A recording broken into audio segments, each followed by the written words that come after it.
Bom dia a todas e todos. Devido ao tempo, eu optei por não fazer a apresentação para centrar em algumas questões mais importantes, dada a importância desse debate também, né? Saúdo a todos e todas aqui. Gostaria de referenciar o nome do Dr. Carlos Vital, meu conterrâneo. Vou me apresentar mais lá, sou de Pernambuco. E a doutora Mayra, que está no Ministério, por uma questão de equidade de gênero também, nesse momento. Eu me sinto muito à vontade de falar aqui. Eu me chamo Aristóteles, eu sou médico de família e comunidade também, sou professor da Universidade Federal de São Francisco e lá, entre outras funções, sou coordenador da residência médica da Univasf, que acontece em Petrolina, no sertão pernambucano, e já há 5 anos a gente tem ocupado quase 100% de nossas vagas.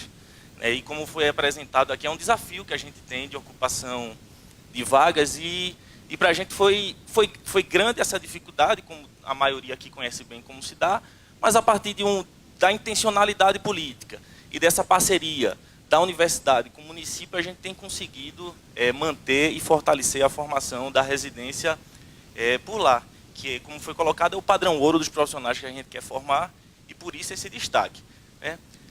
Quero também registrar minhas felicitações ao CFM pela realização de mais um fórum ProSUS, na realidade, em períodos em que a gente tem visto tanta divergência na sociedade, talvez a defesa do SUS seja o ponto que traga mais unidade a diversos setores, organizações, a sociedade como um todo. Eu acho que a defesa do SUS é um pé importantíssimo e que a gente tem que se pegar nisso. Eu acho que pegando a linha de defesa do SUS, a gente consegue avançar um bocado. E aí aproveito já para contextualizar, trazendo essa questão, e que foi colocada também, foi trazida, a própria doutora Mayra colocou essa questão do financiamento também. É um grande desafio a gente falar em tantos avanços importantes que a gente tem trazido do ponto de vista de ideias aqui, num contexto de contingenciamento da forma como a gente está acompanhando.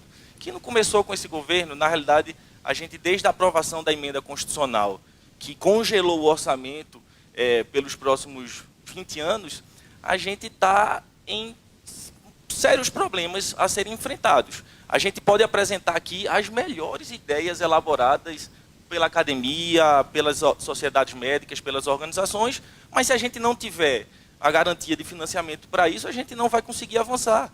Haja visto que foi apresentado aqui também, que a gente ainda está numa sociedade que cresce populacionalmente até 2050, a gente tem uma população que também, como foi apresentado aqui, está cada vez mais longeva, está morrendo cada vez mais tarde. E isso não é achismo, é evidência, né? Isso traz problemas do adoecimento crônico, de uma série de outras questões. Então, se talvez em outras áreas o contingenciamento, se a gente quiser forçar um pouquinho o debate, ajude, não dá ajude, ou pelo menos não ajude, mas também não atrapalhe muito, não dá saúde, dá para a gente dizer que é impraticável. Recentemente, na semana passada, uma conceituada revista médica mundial, o Lancet, divulgou um estudo muito interessante, que aponta alguns cenários, algumas perspectivas para a saúde em nosso país, se a gente mantiver as políticas e o financiamento, principalmente, da forma como estão colocados. Para privilegiar o debate, eu acho que talvez vou fazer o esforço de terminar até um pouco antes. Eu queria pontuar, o tema dessa mesa são essas 3 questões, a da residência médica,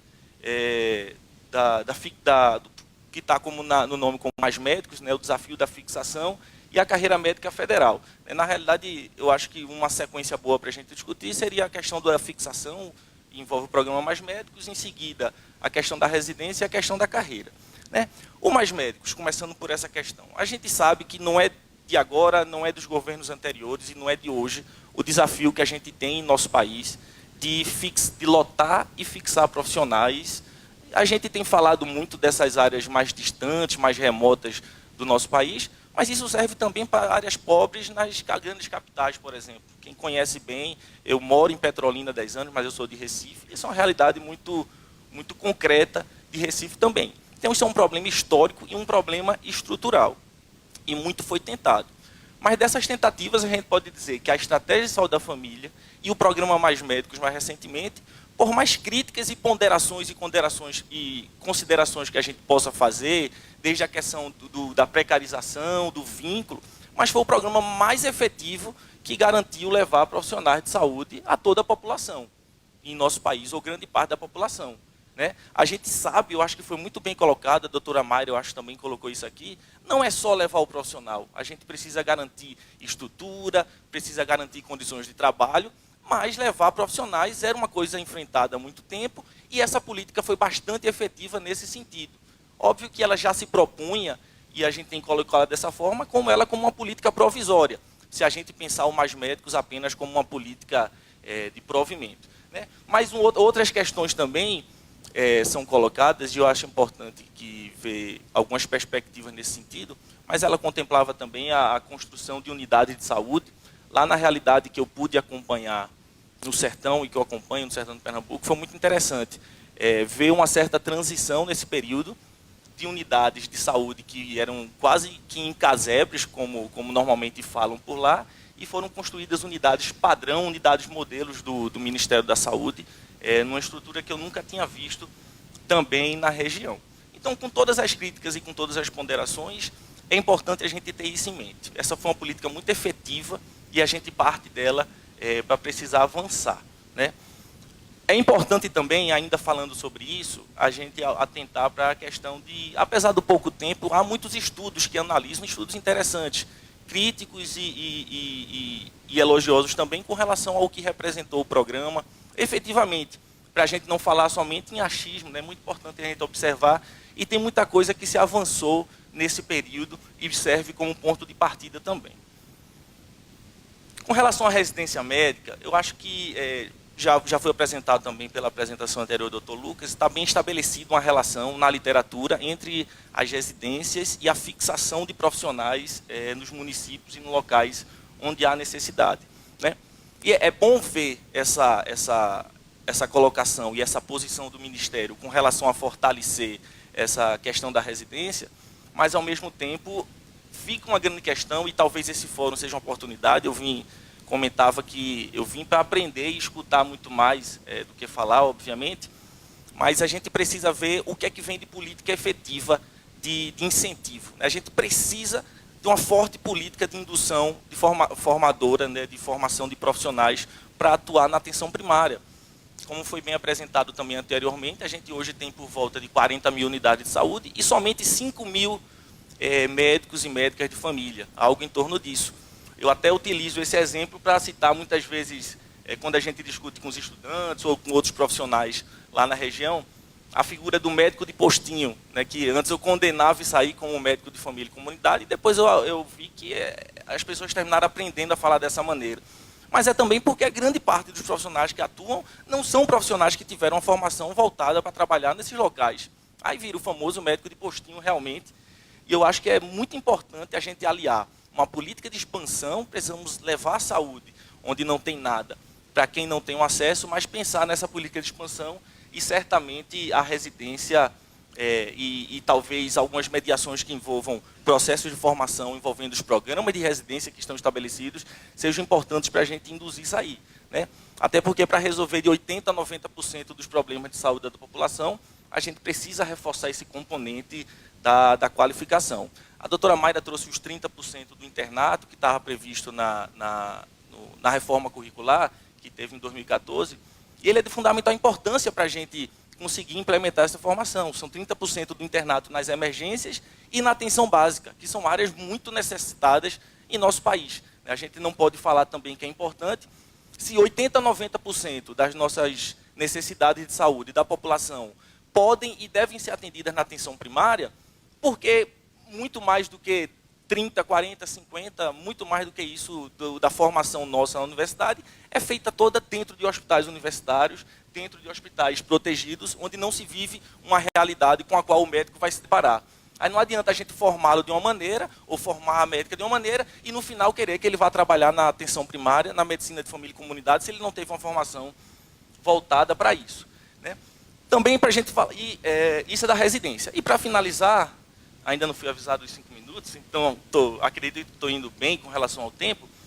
Essa questão da carreira médica federal, eu acho que penso que a carreira federal como um todo, ela é importantíssima. É uma discussão que é fundamental, uma discussão histórica tratada pela categoria médica, pelo CFM, e a gente acompanha, mesmo que a gente possa discutir particularidades, como foi colocado aqui, de ser uma carreira federal, mas que tenha componentes de regionalidade, todas essas questões envolvidas, mas é um debate importantíssimo. Mas me permitam colocar que a gente precisa discutir a carreira dentro da discussão do sistema, ou pensar o SUS como um sistema universal. Me preocupam algumas coisas, alguns debates que eu tenho acompanhado com relação a gente deixar ou a gente não focar tanto na necessidade que a gente tem de ter um sistema universal. A gente precisa seguir pensando, como foi dito aqui também, no sistema de saúde para toda a população, e não focalizada em grupos menores. Então, a gente precisa ter isso como uma posição muito forte. Mas há outras questões também envolvidas no sistema de saúde que precisam ser consideradas. E a carreira é importantíssima, mas junto da carreira as condições e outros elementos. E a saúde precisa estar mais inserida nesse debate. E aí é que eu peço permissão para, rapidamente, trazer temas que, por exemplo, não passam, eu sei que não passa pelo Ministério da Saúde, mas, por exemplo, ontem a gente tem tido uma liberação recorde de agrotóxicos nesse ano. E isso é um problema sério, é um problema grave para a nossa população. Só ontem foram 51. A gente precisa tratar sobre isso. Isso é um tema de trabalho, de debate médico, da saúde. Eu sei que não passa pelo Ministério da Saúde, mas a gente precisa encarar isso de frente para ver isso. Ou então algumas declarações que apontam que a intenção é colocar as universidades federais geridas por organizações sociais e contratar professores e professoras por CLT. Abrindo, inclusive com a reforma trabalhista que a gente teve, abrindo possibilidade para o trabalho intermitente no ensino em saúde. E aí minha preocupação, para finalizar agora e entrar na síntese, a doutora Mayra vai ter a oportunidade de falar ainda, mas a grande questão que fica, e eu acho muito legal quando ela traz a questão da carreira federal, mas eu fiz uns cálculos rápidos ali quando estava ali atrás, e hoje, se a gente pensar numa carreira federal, para um médico, tomando como base um valor de R$12 mil, se a gente for contabilizar provisão de 13º, R$1.000, provisão de férias, R$1.000, FGTS 960, INSS 2.400, enfim, eu fiz até aqui o cálculo todo, dá R$2.346 por médico. E aí a minha grande questão é, se hoje isso é trazido muito como argumento com relação a conseguir garantir parte do que a gente quer por conta da saúde, se hoje a gente gasta 12 mil com médico bolsista, como é que a gente vai gastar 18.346 com o da carreira federal? E serão os 18 mil, eu acho importante a gente envolver, eu não sei se o Paulo Guedes está sabendo disso, que é fundamental, é um debate fundamental para que a gente possa conseguir avançar, entendendo que a proposta é muito boa, e eu apoio bastante. Eu finalizo com 3 sínteses com relação a isso, que eu acho que acabou agora. Mais uma vez, não há solução, por melhores que sejam a ideia, se a gente não pensar nos indicadores do SUS. No financiamento do SUS. E aí eu pontuei, porque eu gosto muito da proposta que também foi trazida, da gente trabalhar com a premiação de indicadores. Mas, ao mesmo tempo, como é que a gente... E quem não estiver indo muito bem, vai perder dinheiro e vai ter dificuldade? Eu sei que isso não foi falado, mas são desafios que a gente vai precisar enfrentar.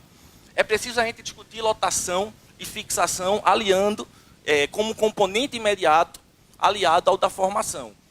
Discutir residência, discutir carreira é muito importante, mas há um componente imediato da população que não tem atendimento, não tem nada. Então, a gente precisa discutir isso como um desafio, como foi enfrentado recentemente. E, por fim, mais uma vez, eu parabenizo a realização, a apresentação, as apresentações que foram feitas aqui. Eu acho que a gente precisa de mais debates como esse, não só aqui, mas eu tive que voar de Petrolina de madrugada e volto nessa madrugada para poder garantir. Eu agradeço o convite da Abrasco e da presidenta Gunnar, que me convidou a representar a Abrasco aqui, mas eu acho que esse é um desafio coletivo. Eu acho que a sociedade está disposta a enfrentar e discutir para avançar com relação a isso. Agora a gente precisa debater, chamar as escolas médicas, chamar as sociedades, a sociedade como um todo para esse debate. É um desafio de todos e todas nós e a gente precisa estar junto nisso. É isso, obrigado a todos e todas. Nós que agradecemos, obrigado Aristóteles, sobrou um minuto. Bem rapidamente também, por conta do tempo, e a gente escutar mais as 7 pessoas, foi falado sobre a importância da formação na atenção primária e por que os estudantes, e o Francisco colocou do estudo do trabalho médico, da baixa procura com relação à residência MFC, E eu acredito basicamente, para além do fato de ser uma residência nova, mas essa falta de estímulo na graduação, como foi colocado aqui. Eu comentei, alguns estudos apontam isso, na realidade vários estudos apontam que, de um lado, a gente tem que pelo menos 80% dos problemas de saúde podem ser resolvidos na atenção primária, mas grande parte dos cursos de medicina hoje não ocorre em ambiente hospitalar, e em alguns casos focado na atenção terciária. Então não tem como a gente avançar muito nisso. Eu acho que para isso, e a doutora Rosana, eu acho que foi brilhante quando apresentou um planejamento de como estimular, que não é só criar vaga, mas para além disso, como é que a gente trabalha nessa lotação e fixação. A estratégia que a gente utilizou lá, bem rapidamente também, eu entrei na coordenação na residência em 2014 e desde 2015 a gente vinha mantendo 100%, entre 10 e 12 vagas anuais lançadas. Não é muito mais para a região e porque a gente tem de histórico lá, foi um avanço. Não teve fórmula, né? Na realidade, teve um grupo de professores que estava disposto a fazer isso e um comprometimento da gestão de saúde de Petrolina, que aceitou não só pagar o complemento, mas aceitou, por exemplo, o preceptor, ele não tem responsabilidade direta com a equipe. Ele fica com 4 residentes e fica na supervisão direta desses residentes sem equipe. Isso qualificou muito o nosso processo de residência, né? Há outros detalhes nessa parceria que nem sempre é tão tranquila, muda a gestão, as coisas não estão amarradas, mas a gente avalia que centralmente saíram coisas interessantes dali.